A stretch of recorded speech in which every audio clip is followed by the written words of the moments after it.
Hi, everybody. It's John Kraska, the Executive Director of EveryLibrary and the EveryLibrary Institute. It's another EveryLibrary Live today, folks. We wanted to have a big chat. We're trying to have a big chat with the American public right now about libraries. As you may know, EveryLibrary is the National Political Action Committee for Libraries. We work on public library issues, school library issues, and academic library issues at all three levels of government. In some places, it is the big deals or the big situations around censorship and anti-discrimination. In other places, it is the funding formula. In other places, it's the future of library work. We do it all as a political action committee for libraries because how do we choose to tax ourselves? How do we choose to organize ourselves within government? And how do we choose to follow the Constitution of the United States? The work that we're doing here is very much about connecting, making sure that libraries and librarians have the resources that they need in order to connect readers to their next big read. Fundamentally, why are we talking about libraries? It's because it's the author who wants to meet their reader, their reader who wants to meet their new author. And today, this is a great conversation along those same lines. The author to publisher to library or bookseller to reader conversation with three wonderful humans, Jewelle Gomez, LeAnne Howe, and Michele Tracy Berger. I'm going to bring them all in for a conversation tonight about their fiction and speculative fiction and the role that speculative fiction has in change. There's something very interesting to me about speculative fiction. It isn't escapism. It's somehow, I think, revolutionary at times. Speculative fiction explores power, explores imagination, explores identity in very important social and political and personal ways. And it's a good read, it's a fun read. But also, we're in a time right now where so much of what is happening currently could have been speculative fiction 10 years ago, 15 years ago, 50 years ago. Our guests use this idiom to reclaim histories, to center marginalized identities, to explore survival and resistance and collective memory. And I want to find out what they're up to. I want to find out why they're writing what they're writing and what they're writing about. So let me say welcome to Jewelle and to Michele and to LeAnne in a particular way today. All right, team. What we want to talk about, I want to start with Jewelle, if I could, please, is those big ideas. Jewelle, you've got the book We Three. You're an author, a poet, a playwright. You're known for your groundbreaking work of the Gilded Stories, the first Black vampire lesbian book. You've won 2 Lambda Literary Awards. You've been in print for over 30 years. You're working on, you've got an upcoming book as well, Carmel and Carmilla. I mean, you got to be excited about that. Oh, I am absolutely excited because Carmilla was one of the books that really inspired me when I started writing my own vampire fiction. And so I wrote an homage, Caramel, to the book Carmilla as a celebration of what women can write about ourselves and how we can see the world differently from everyone else. So that has been a real joy to actually get to see them come out together. You know? Yes. Well, I want to ask a first question about We Three. You talk in there about a state-controlled society where tattoos embed a tremendous amount of meaning. And there's an art component to tattoo, of course, but there's always a resistance or an individualization component to tattoos. Like, can you talk a little bit about your impetus to write with that as a key theme? Yes, the thing about tattoos is it's very popular now and everyone sees them differently. And so many people have dozens of tattoos covering their bodies. The first time I got a tattoo, it took me a year to figure out what it was going to be. Yes. Because I knew that when you have something tattooed on your body, it's something you want to take inside your body. Mm-hmm. So I wanted to be really careful about what symbolism I was using. And also when I first got my first tattoo, it was still illegal in New York City to get tattoos. So I had to go out of the city. This was in the 70s. Mm-hmm. And but the idea for me of tattoos was, if you can take something into your body that you need, like self-love, caring, kindness, then you can change yourself. You can change your physical and emotional self Mm-hmm. to get you to behave differently. And that was the impetus to write about a woman getting a full body tattoo of her partner tattooed onto her body, Mm-hmm. because they both were in dire need of something that the other had. So it was kind of an adventure because, we want society to take care of us, but if we don't pay attention, what ends up happening is society wants you to do what it wants you to do if it's going to take care of you. So there's a whole genre of fiction that says the virus is coming. The virus is going to infect us. And yet Yes. your approach to tattoo here is almost an inoculation, or it's a self-infection. It's a yes, it is a way. I like inoculation. RFK Jr. would not Mm-hmm. like that. So we must be doing something right. The ability to make yourself stronger with a tattoo is Mm-hmm. what I was looking at. And it's a symbol of how we make ourselves stronger, essentially. Against a culture that is interested in individuals bowing down to the larger corporate needs of the society. Mm-hmm. So the use of "we three" as a title. I don't mean to give too much away about the book, but can you talk a little bit about the relationship between the two individuals, and then the fact that there was that full body tattoo? Well, the surrealist believed if you wanted to change the world, you had to be able to imagine that change first. Mm-hmm. So for me, the idea that two people would think by one tattooing the image of the other on her body, she's going to make the other one stronger and make herself stronger is an interesting idea. If you could sit through a full body tattoo, which would take months. Mm-hmm. But the ultimate result of that is a bit of a surprise to them because it doesn't do what they think it's going to do. Mm-hmm. It perhaps creates an alternate person that they did not anticipate. Mm-hmm. But they're all in there together Mm-hmm. trying to quiet the voices that keep talking so that they can escape the government oversight and learn to live on their own as one person. Yes, I think that's really very interesting, and the art as an embodiment, an externalized embodiment. But Mm-hmm. tattoos is I mean, the use of the word embodiment here might even be kind of a Freudian Right. slip on my part. Perfect. Okay. Perfect. Yeah. So you've been in print for over 30 years. How is this genre changing in the current moment to you?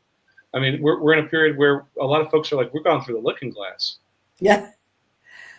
Well, I would say the biggest change for me, and it's really a happy one, is that there are more women and more people of color writing speculative fiction. Mm-hmm.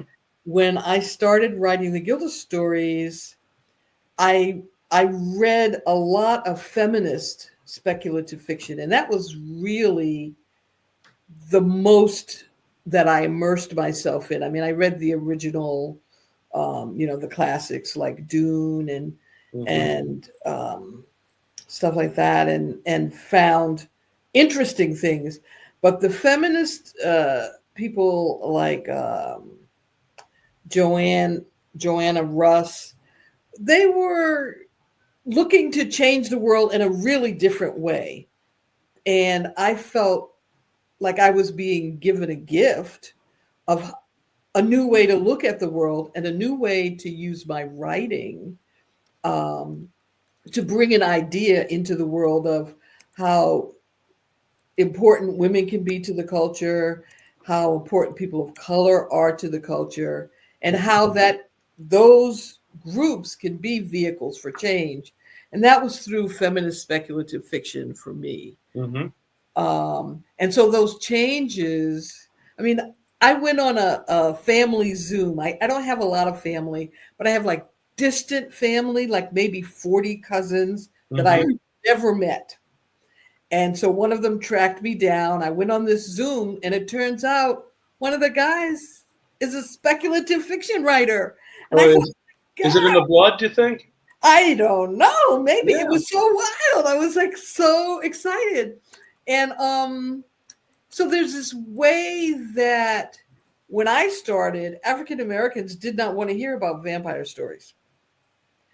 And now we are everywhere. I mean, one of my favorite things recently has been this African American woman wrote this 2 books about zombies. I mean, what African American person or person of color was, really going to be that interested in reading about zombies 30 years ago? Not so much. It's fascinating. Although the film, Night of the Living Dead, which starred an African American man, was very popular because Dwayne Jones was in it, but nobody was thinking about writing about Black zombies. Yeah, and I would think that the voodoo idiom gets played out really fast otherwise. Yeah. Yeah. And there was a period in the late 70s where there were a number of films using voodoo idiom, but it was never, it wasn't a respected medium. So I think it didn't really get the kind of complexities that someone like Marie Laveau really deserved. And all cultures have their speculative aspects, and how we can use them to write in social change is what's exciting to me. Absolutely. Well, let me bring in one of our other colleagues here. I want to bring in Michele Tracy Berger, if I could, talk about your book Doll Seed a little bit. Michele, as an author, scholar, educator, fiction writer, centering Black women and Black girls in speculative fiction. There's the horror genre, the magical realism genre, the sci-fi fantasy, but the themes that cut across that and the emotional depth that cuts across that. These are not science only. These are spiritual in a lot of ways. So talk a little bit, if you could, please, about what you heard, Jewelle talk about, of course, but also centering Black girls and women in these moments of transformation that are, in a speculative fiction idiom, horror, survival. I mean, these are not casual stories that you're telling. No, and I like to say that I write about ordinary people in extraordinary circumstances. Certainly. And really, to follow up a little bit on what Jewelle said, I feel for me, I'm in my late 50s, so I was growing up in the 70s, and I was interested in like the Bionic Woman. I thought Will Robinson was my brother. My mother even set a place setting for him. And I was interested in all of that sort of early 1970s speculative media. And then as I was reading in the work, there was a disjuncture because there was something I couldn't articulate. Like I was reading about alternate Italian Renaissance, which was great. But part of me knew, as a Black girl growing up in the Bronx, there really wasn't anything that was speaking to my broad lived experience. So I think for me, part of this work is really making sure that we can reclaim both the histories, like telling different narratives about what we know about Black women, women of color, as well as imagining what the impossible is, the unknown is, and in a much more positive way.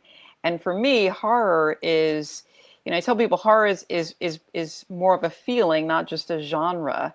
and everything I write has a little bit of, kind of psychological horror to it, but it allows us to really reimagine what is monstrous, Mm-hmm. right? I mean, I think that, the success of Sinners, for example, really, because it's a multi-genre film, helps us to see, oh, there's a lot of different ways to tell stories, and to really think about this idea of the social implications that are horrific or monstrous, particularly to women of color, outsider folks.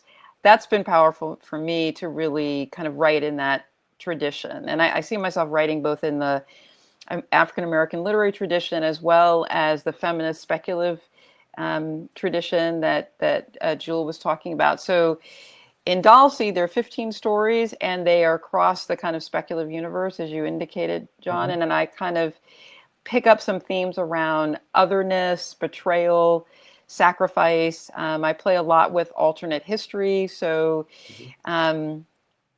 the the title story, Doll Seed, is really trying to reimagine what happened to those dolls, the black and white dolls that were used during the doll test in the 1954 Brown versus Board of Education decision, Mm-hmm. and giving them an interior life. So for me, I really like taking kind of these historical, what we think of as historical understandings, and playing with them and showing kind of a different lens on them. And then one of the other stories that I love in the collection is Etta, Zora, and the First Serpent, where we meet Zora Neale Hurston prior to her being the famous Zora Neale Hurston, and I get to talk about colorism in the 1920s, and she tries to get a dancer who's dancing in the Cotton Club in the 1920s to do a ritual with her so she can conjure up a spirit to help her become a better writer. And so I have a lot of fun thinking about, how do we take these ideas of folk wisdom, ancestor practice that often, has been really demonized and villainized in traditional media, and play with that in some different ways. The two big things here for me. One is, if I can come back to the horror is not just a genre; it's an emotion. Personally, I find it to be the most difficult genre to read because it is so present, and yet the monstrous that you were discussing, I'm reminded a little bit of my own nerdy habits of watching Doctor Who, and Doctor Who is not a science fiction show; it's a horror show, and it's always about the monstrous. It's always about the confronting that component of either society or the individual. I think there's some really strong and very powerful things to play with there.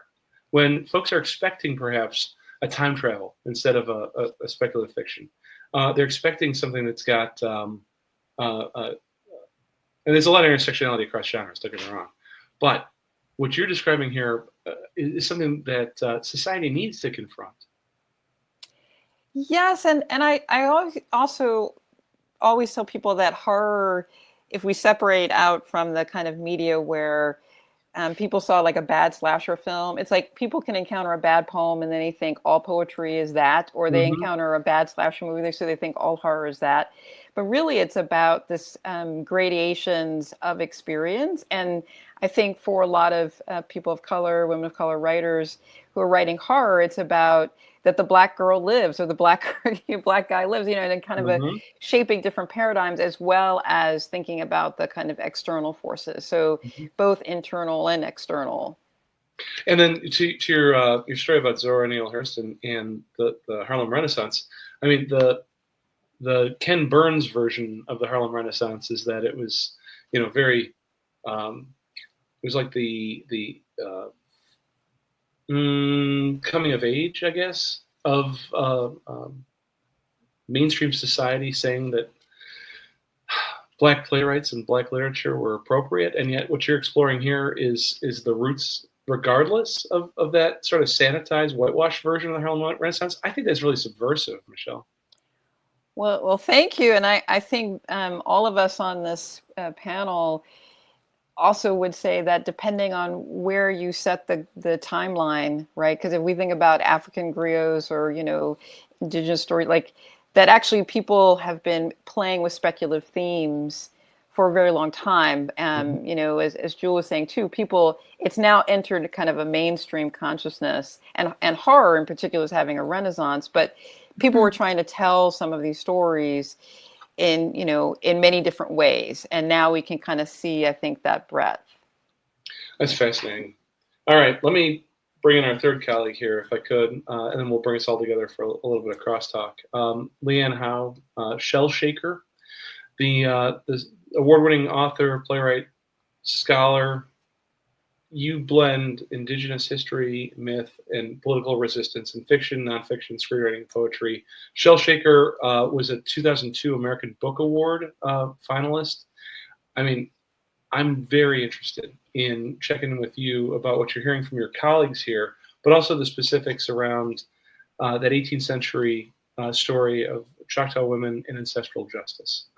That writing across time and space with an Indigenous speculative fiction, it's not that there's not any precedent for it, but it's not very common.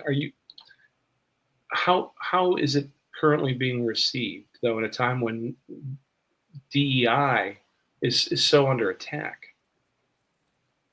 Well, I think it's been received very well.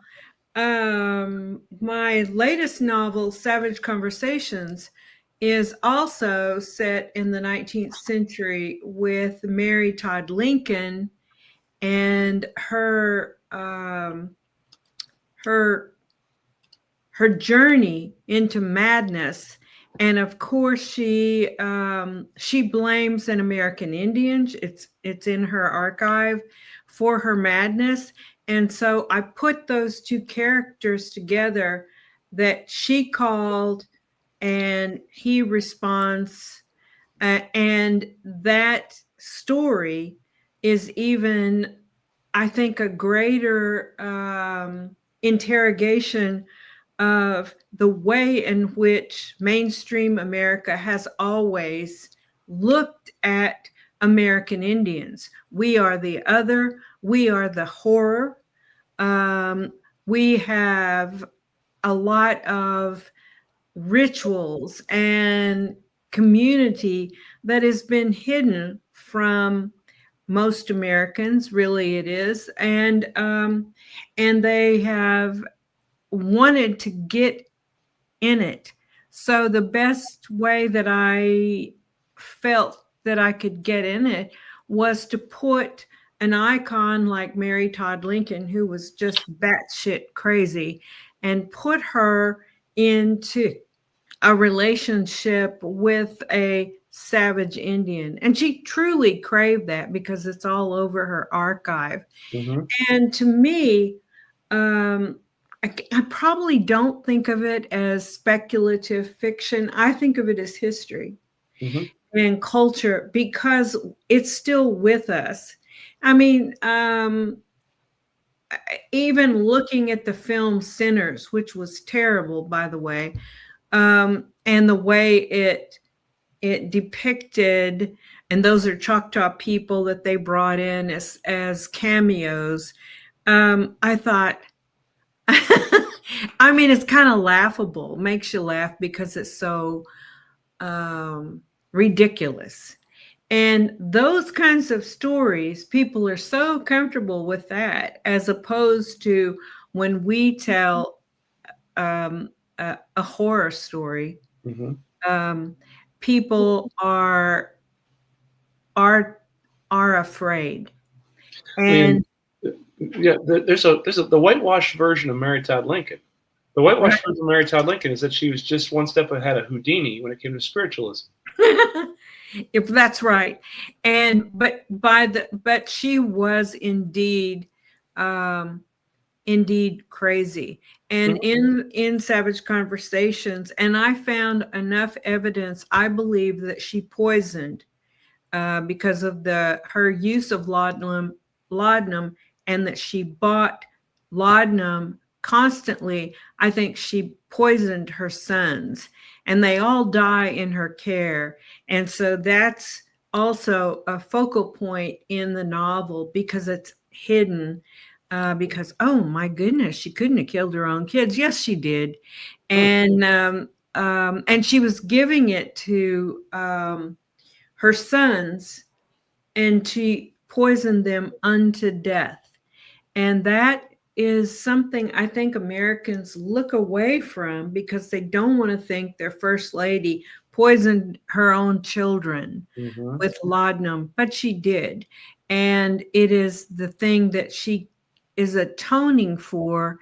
And that because she calls an Indian, an American Indian, to help her with that, we are her absolution. And I feel that way, that America looks at natives, native literature, native people as their absolution. And so that's the reason I wrote it. I'm also writing 1918, which is a new novel about the 1918 disease and how it affected Native people. And certainly my grandmother, whose family died from the disease in Oklahoma. And so these things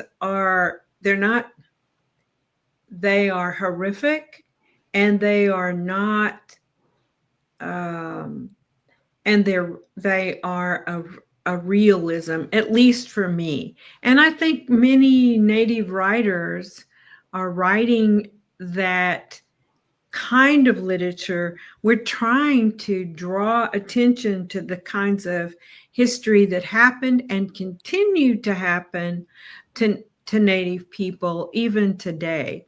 And so to me, it fuels the kind of work that I can do, that hopefully opens the door a little bit into look at the kinds of lived experiences of Native people. And it's not all about powwow and the Western culture.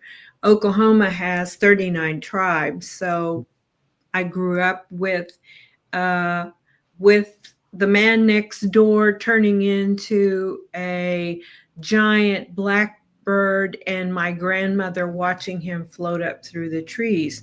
I lived that kind of experience in which Native people were telling stories about ghosts and ancestors and retribution and love. So that to me, it's just it's real. It's my life, my history with my tribe and my family. So yeah. I think that's fascinating. I think about the sanitization of the Brothers Grimm, and I think about the sanitization of the Eastern European storytelling tradition that my folks come from, and the Baba Yagas that are out there are certainly horrific and monstrous, and they caution and they teach, and we have Disney now, Yes, indeed. Yeah. It's got to be palpable. It has to be, pablum. And that is so,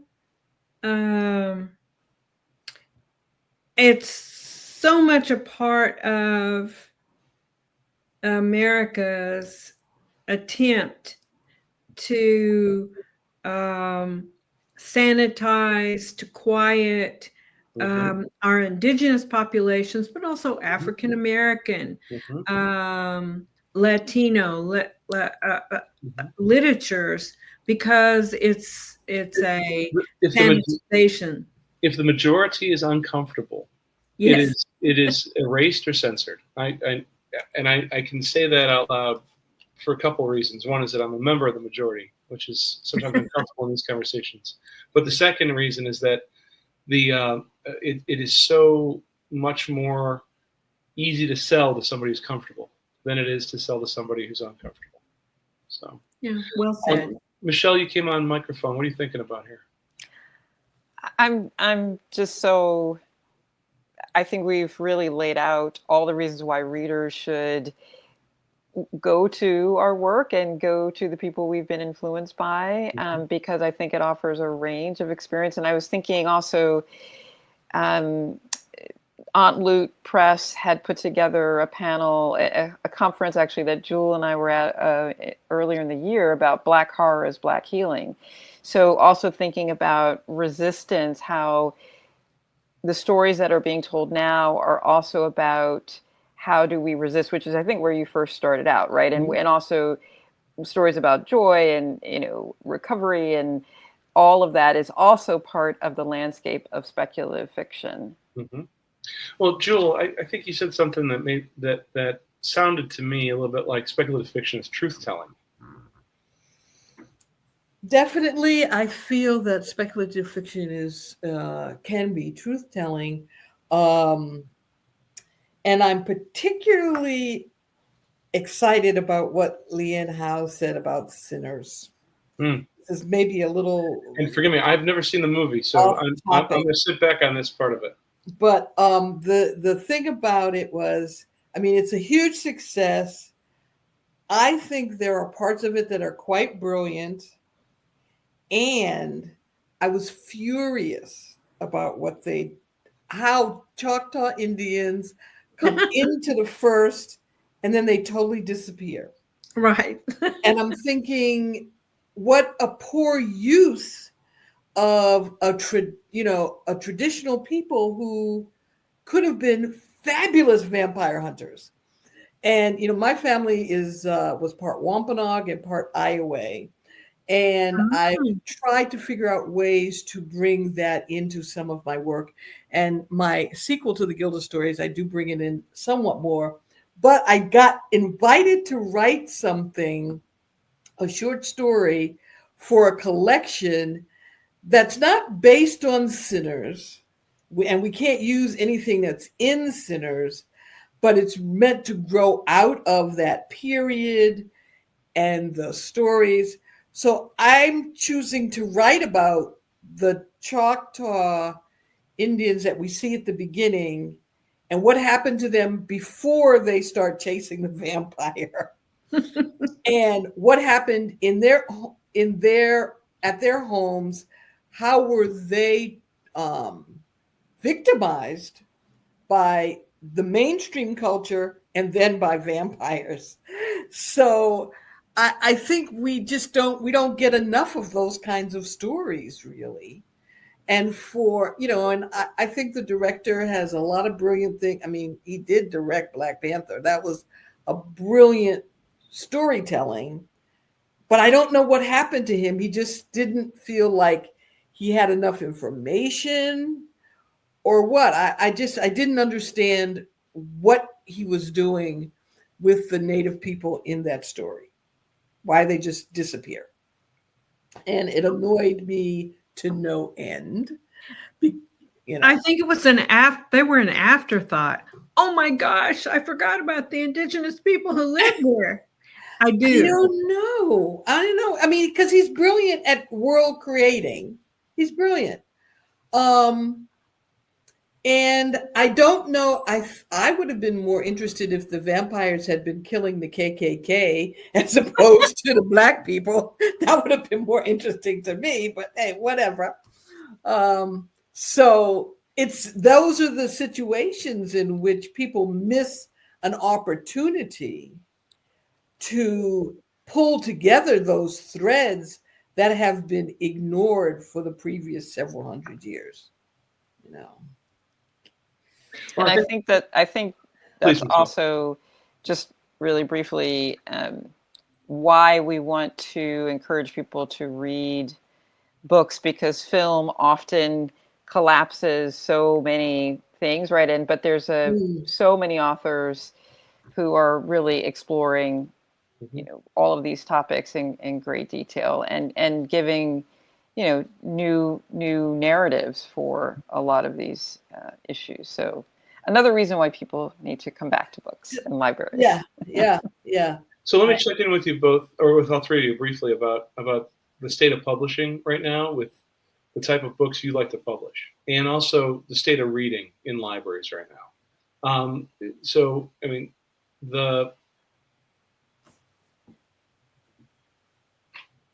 how do I want to put this politely?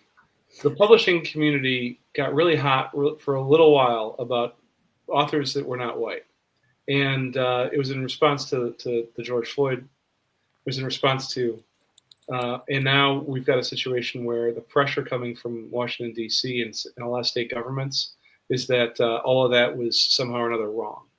You know, have you, and not asking about your own publishing houses, but asking about the state of publishing. Do you find, are you finding it different at this point in 2025 than you might have even 3 years ago?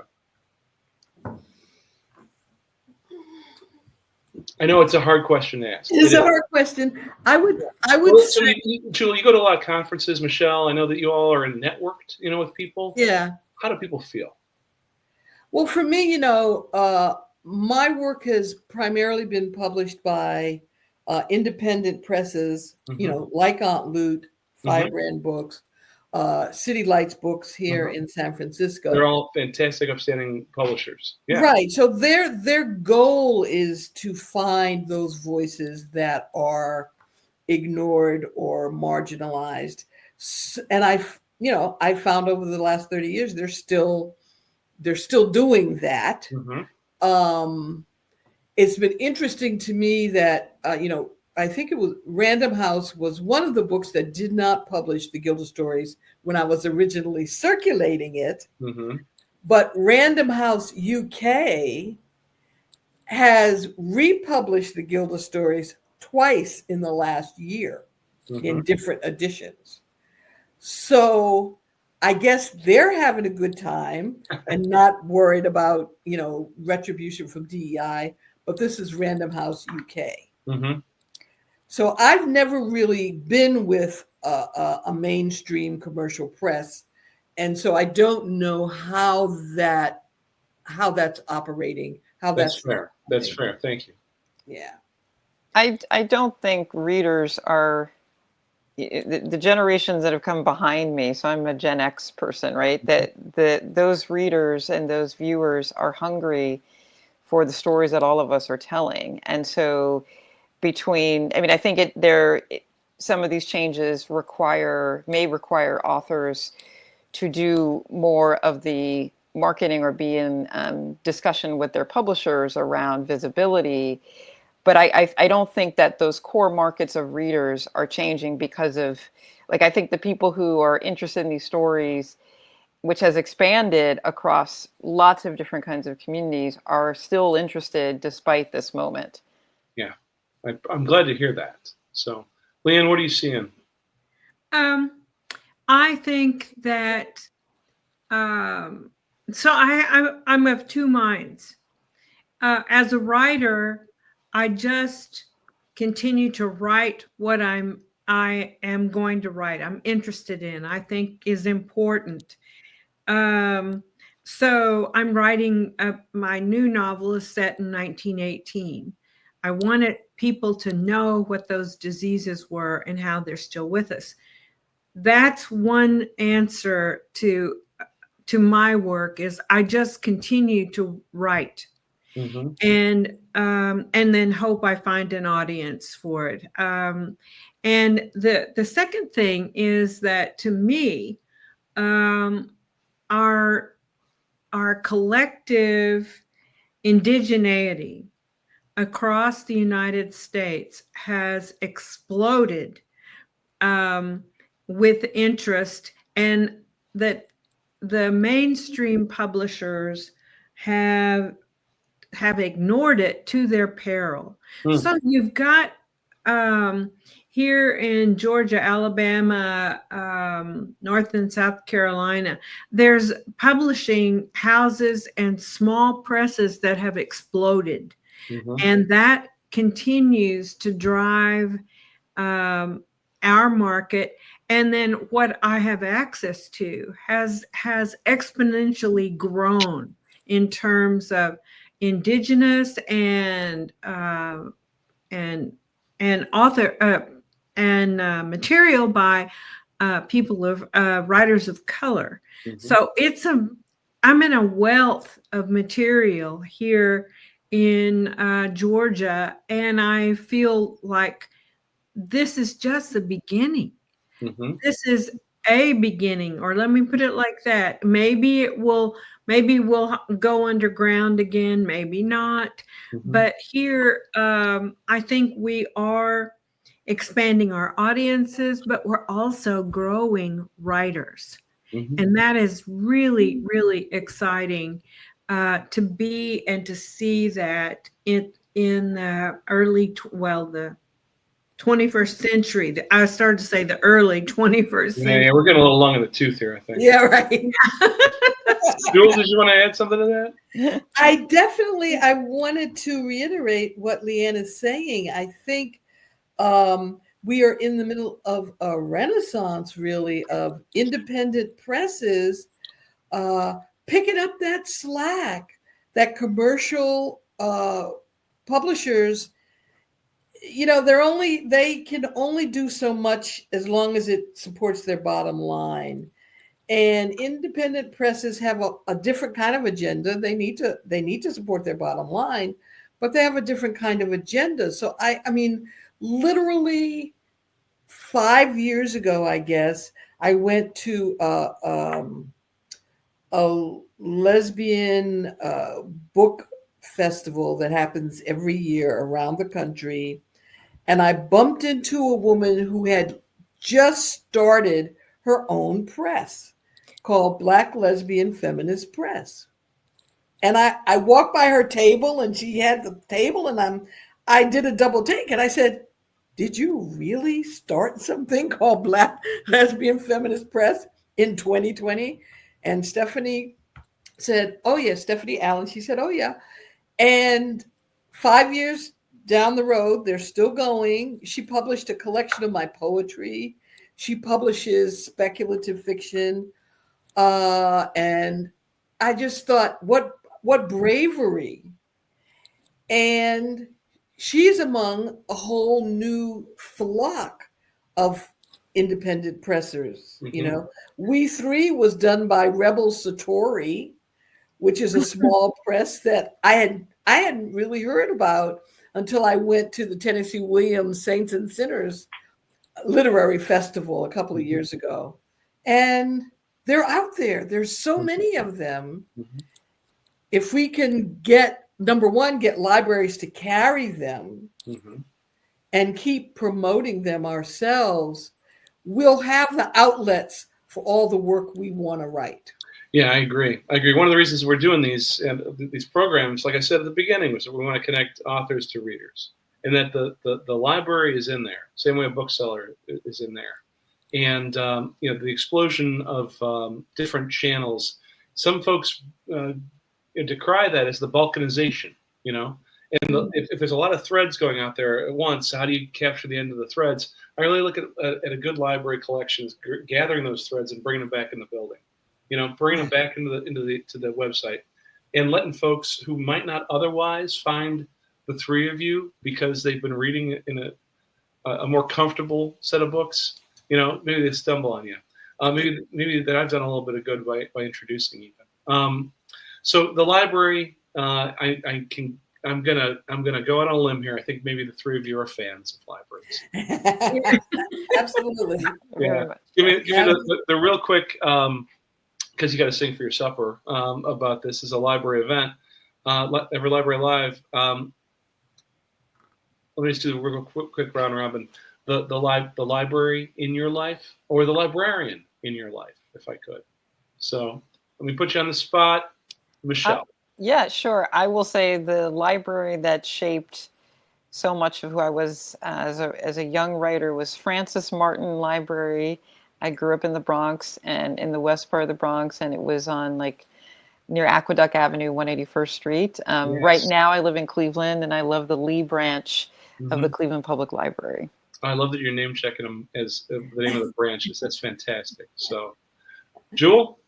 Well, I'm a big fan of the San Francisco Public Library since I was the president of the commission for several years. Thank you for your service. Serve on the committee there for the Hormel LGBTQ Center, which is an archive there at the Hormel, the first public queer archive in a public library in the country.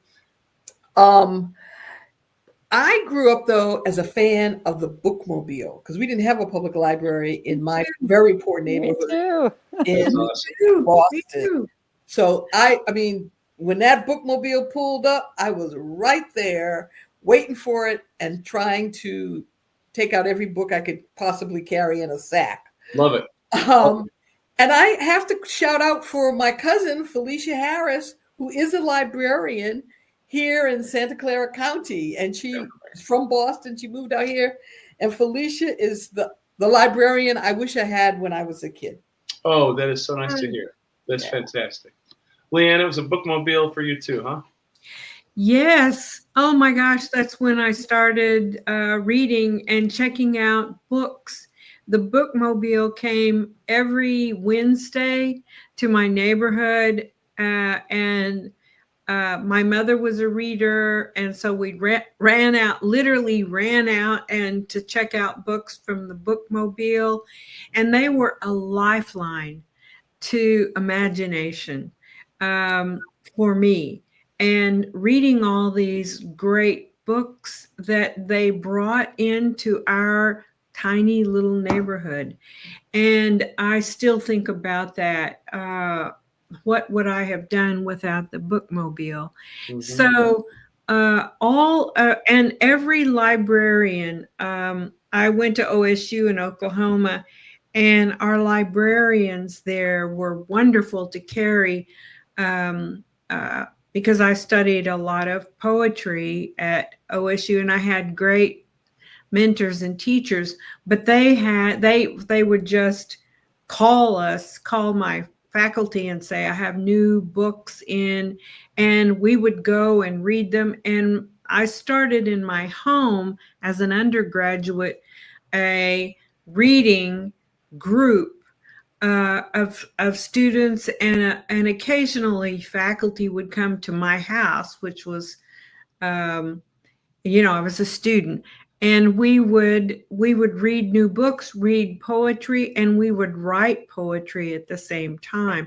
So I guess that what I'm trying to say is that the things that created me as an author and a reader were the beginning, the bookmobile, and then going to the library and having librarians pull certain books. And then that continued throughout my undergraduate career, hosting events. I still remember William Shatner, of all people, came to my department and read Shakespeare to all of us. And, I just nearly fell out of my chair because it was so powerful. And I'd never heard it read with that kind of actor intent. And so I still remember that, Yeah. But I also do love that you remember it was Wednesdays for the bookmobile too. Yes. That's really impressive to me. All right. I really appreciate all three of you for this conversation today. I am grateful to you for bringing your authentic and legitimate experiences to a venue like this, and the chance for me to put my self into this conversation. It's a real treat for me. I spend a lot of time talking about the negative things that are going on in libraries right now. I'm going to put up a thing here as part of our closing. There's a fight going on with Congress. There's a fight going on with the Trump administration about the Federal Institute of Museum and Library Services, folks. I know that when we put this up live, it's going to still be going on. And we need the American public to pay attention and to take some actions. And that's my day in, day out. And then I get to meet three lovely humans like yourselves who are pushing my boundaries and also bringing stories forward that matter to all of America. So I want to thank Jewelle Gomez, LeAnne Howe, and Michele Tracy Berger for doing that with EveryLibrary today. Thank you all. John, thank you for the amazing work that you're doing. We need you. Absolutely. Thank you, John. All right, team. Thank you, John. Let's just wave at everybody as I hit end recording. I want to talk to you in the green room. Okay.